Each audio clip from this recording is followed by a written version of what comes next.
ఇది నా సాక్ష్యాన్ని జ్ఞాపకం చేసుకున్నా.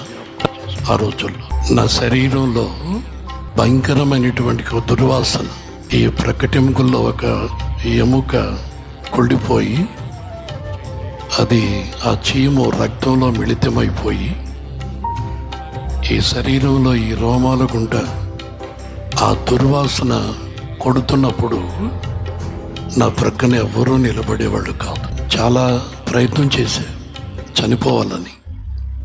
ఈ దుర్వాసనతో ఎలా బ్రతకాలి?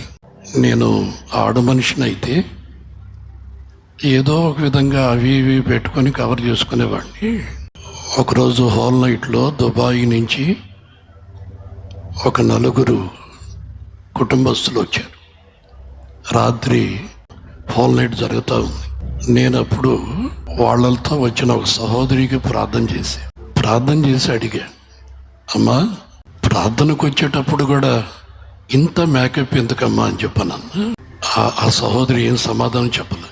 వాళ్ళ అక్కగారు నాతో చెప్పింది, అయ్యా, నా చెల్లికి రొమ్ము క్యాన్సర్ అయ్యా, రంధ్రం పడిపోయింది, చీము కారుతూ ఉంటుంది, భయంకరమైనటువంటి దుర్వాసన, ఎవ్వరూ పక్కన నిలబడలేరు, అందుకని ఏదేదో వాడుతుందయ్యా, అయినా కానీ ఆ దుర్వాసన కొడతానే ఉంటుంది, దీనికి పరిష్కారం యేసయ్య దగ్గరే దొరుకుతుందని మేము తీసుకొని వచ్చామయ్యా. నా చెల్లి యేసు ప్రభు నమ్ముకోలేదయ్యా, కానీ మాకు విశ్వాసం ఉంది, ఆ క్యాన్సర్ జబ్బులో నుంచి నా చెల్లిని మేము నమ్ముకున్న నా దేవుడు బాగు చేస్తాడు. అప్పుడు నేను చెప్పాను, అమ్మా, ఒకప్పుడు ఇంతకంటే భయంకరమైనటువంటి దుర్వాసన కొడుతున్నవాడిని నా దేవుడు పరలోకములో నుండి పోయబడిన పరిమళ తైలముతో నన్ను సువాసనగా మార్చాడు. తప్పకుండా నిన్ను బాగు చేస్తాడు, నమ్మిక మాత్రం ఉంచు, ఇక కన్నీరు నీకు రాదు.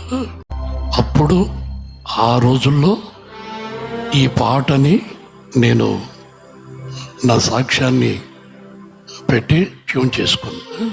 నీ దివ్య ప్రేమలో నాలో ఉన్నటువంటి పాపపు దుర్వాసనని దూరపరిచి బాప్తిస్మం ద్వారా, పరిశుద్ధాత్మ నింపుదల ద్వారా నన్ను పరిమళ వాసనగా మార్చేవయ్యా.